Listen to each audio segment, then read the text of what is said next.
Hello friend, good morning. আসে daily ব্লগে তোমাদের অনেক স্বাগত। একটা নতুন সকাল মানে নতুন ভিডিও নিয়ে চলে এসেছি। তো আজকে 2 তারিখ, আজকের দিনটা খুব ভালো।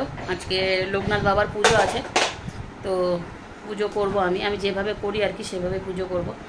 তো মানে এখন বাজে বেশি মানে অনেকক্ষণ উঠেছি, উঠে একটু কাজবাজ সব গুছিয়ে গাছিয়ে নিয়ে তারপরে ভিডিওটা আমি শুরু করছি। তো দেখো কি কি কাজ করেছি তোমাদের দেখাই। তো এই দেখো সব লোকনাথ বাবার এখানে সব এগুলো গুছিয়ে নিয়েছি, এখানে পুজোটা হবে। আর এদিকে দেখো, এই লাড্ডু লাড্ডু তুই দুষ্টুমি করছিস। তো এই বাবুটা এসছে সকাল সকাল এখানে দুষ্টুমি করতে। আর এই যে দাদাভাই, এই কি করছো? আজকে দাদাভাই ছুটি নিয়েছে। দাদাভাইকে বাড়িতে হঠাৎ দেখা যায় না, সকালে যায় রাতে আসে।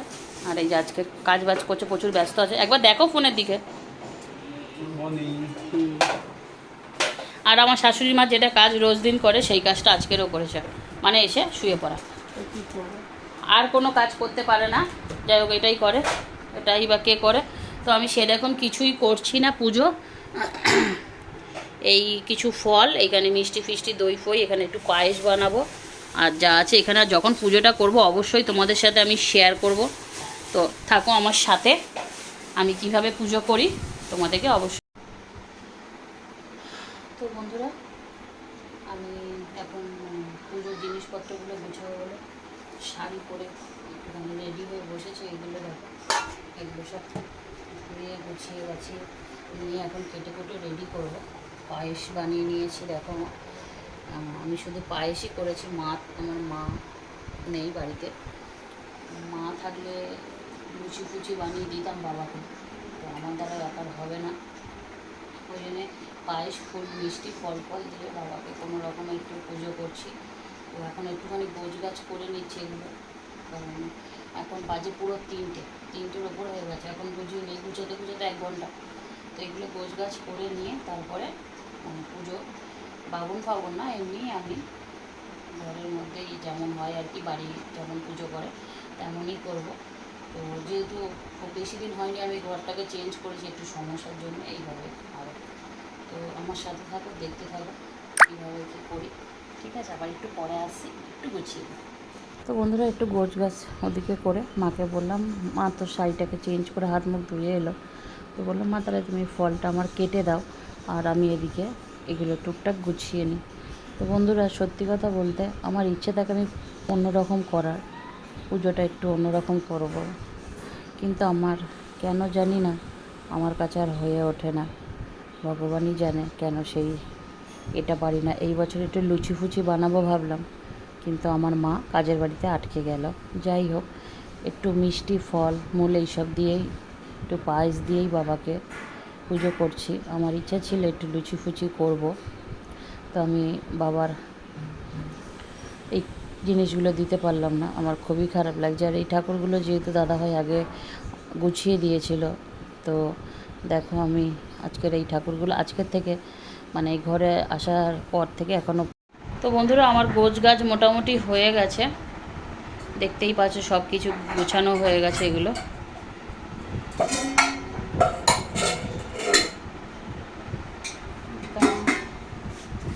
আর একটু পরে, এখন 4টে বাজে, আর একটু পরেই পুজো মানে করবো আর কি। তো রেডি করে নিলাম সবই গোছগাছ করে। এইটুখানি জোগাড় করতে পেরেছি বাবার জন্যে, বেশি আর জোগাড় করতে পারিনি।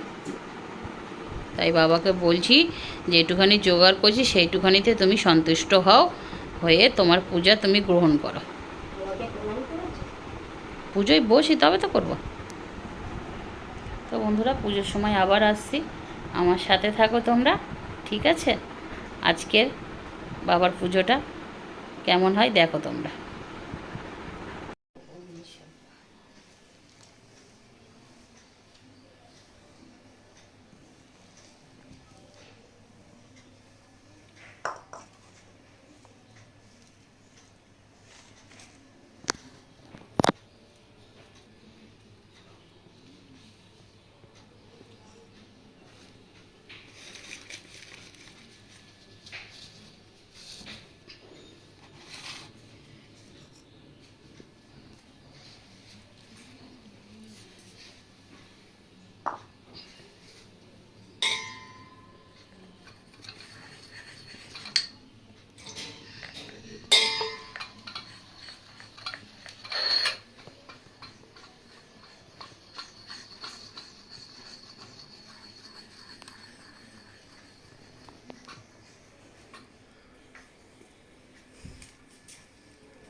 বাজাও।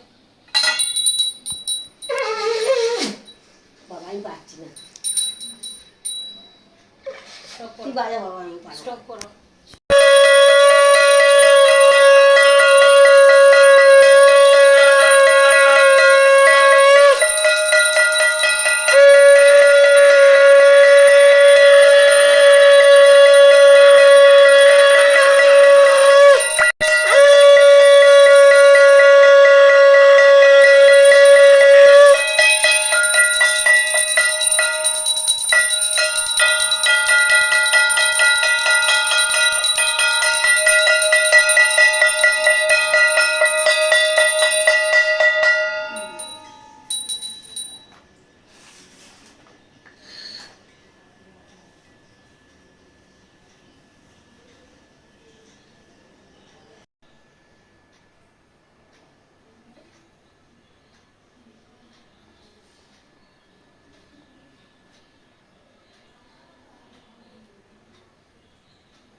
তো বন্ধুরা, আমি নিচে সব কিছু রেডি করে গুছিয়ে ঠাকুরকে পুজো দিয়ে আমি আমার বাড়ির যে ঠাকুরগুলো রোজই পুজো হয়, তো তাদেরকে আমি একটুখানি ধূপ ধুনো দেখিয়ে দিচ্ছি।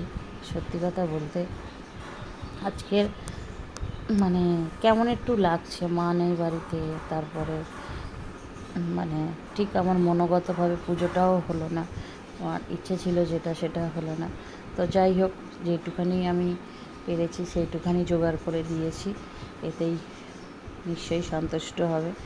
আর কালকের থেকে আবার নিয়মিত আবার ঠাকুরদের খাওয়া। আর এরা তো রাম ঠাকুর, সে আমার বাবা মায়ের দীক্ষাগুরু, তো মা আমার কাছে যেহেতু থাকে, তো যার জন্য আমিও এদেরকে সেবা যত্ন করি। আর ভবিষ্যতে যখন আমি হচ্ছে গিয়ে দীক্ষা টিক্ষা নেব, তো আমার খুবই ইচ্ছা রাম ঠাকুরের থেকে নেওয়ার। তো আমি কিছুতেই এই মানে ধুনোটা একটুখানি ছোবড়াটা ভিজা ভিজা বলে আমি কিছুতেই পারছিলাম না জ্বালাতে, যার জন্য কত চেষ্টা করলাম। আর লাস্টে এতটাই ধরে গেছে যে আমার চোখ ফোক ধোঁয়া হয়ে মানে লাল হয়ে যাচ্ছিলো, এমন অবস্থা। যাই হোক, এখন আমার পুজো প্রায় হয়ে গেছে। আমি এখন ধুনো দেখিয়ে দিচ্ছি। ধুনোটা হয়ে গেলে আমি এবারে মানে বসবো আর কি। তো বন্ধুরা, আমার পুজো হয়ে গেছে, সন্ধে হয়ে গেছে, 7টা বাজতে যায়। তো পুজো আমার হয়ে গেছে। এই দেখো, আমি এখানে প্রসাদটা একটু ঢাকা দিয়ে রেখেছি, কারণ এখনও কেউ আসেনি। প্রসাদ দেব, আমার যত বন্ধুরা সব আসবে। বাবার খাওয়া মনে হয় বাবার হয়ে গেছে, এবারে আমরা খাবো। যাই হোক, আমার শাশুড়ি মা এখানে বসে রয়েছে, এই যে বসে বসে কীর্তন দেখছিল, আমি স্টপ করে দিয়েছি। আর আমাদের এখন বাড়ি কি কাজ হচ্ছে চলো তোমাদের আমি দেখাই। আমার খাট পুরো এলোমেলো করে দিয়েছে তোমাদের দাদাভাই। আর তোমাদের দাদাভাইয়ের দাদাভাই সর একটু, দাদাভাইয়ের হোম থিয়েটার লাগাচ্ছে এখন দাদাভাই, দেয়ালে ফুটো করে এখানে সেখানে। আর আজকের আমার নতুন একটা জিনিস হয়েছে, এই বাড়িতে নেটওয়ার্কের খুব সমস্যা ছিল, তার জন্য তোমাদের দাদাভাই আমাকে একটা সুন্দর জিনিস আজকের গিফট করেছে। বলো কি গিফট করেছো, বলো। ওয়াইফাই। ওই সেটা এই যে। তো বন্ধুরা, তোমাদের দাদাভাই আমাকে এটা আজকে লাগিয়ে দিল। অনেক দিন ধরে দেবে দেবে করছিল, বাট আজকে দিল আর কি ফাইনালি। নেটওয়ার্কের এত সমস্যা, আমার ভিডিও আপলোড করতে খুব কষ্ট হচ্ছিল, তো ফাইনালি আজকের আমার এইটা দিয়েছে। তো এখন আমি ভীষণ হ্যাপি। হ্যাঁ গো, কতটা খুশি আমি বলো তো, মানে ধরার বাইরে খুশি, ধরার বাইরে। তোমার বিছানাটাকে এবার গুছিয়ে দাও, আর ভালো লাগছে না দেখতে, এলোমেলো হয়ে গেছে। তো বন্ধুরা, পুজো আসতে আমার হয়ে গেছে। এবারে 7টা তো বাজতে যাই, দেখো 6:45 বেজে গেছে অলরেডি। আর এই দেখো, টেবিলটা এখানে নিয়ে চলে এসেছিলাম, এই জায়গায় এবারে শিফট থাকবে। আর রান্নাঘরেও দাদাভাই টুকটাক একটু গুছিয়ে দিয়েছে। তো যাই হোক, আর আজকে সম্পূর্ণ ব্লগটা আমাদের লোকনাথ বাবা পুজো নিয়ে, ঠিক আছে। বন্ধুরাও উপোস করে পুজো দিয়েছে, সারাদিনটা অনেকটা ধকল গেছে। তো ভিডিওটা আমি এখানে শেষ করছি। ভালো থাকবে, সুস্থ থাকবে, পারলে চ্যানেলটা সাবস্ক্রাইব করবে, এরকম অনেক ভিডিও আসবে তোমাদের জন্য। টাটা।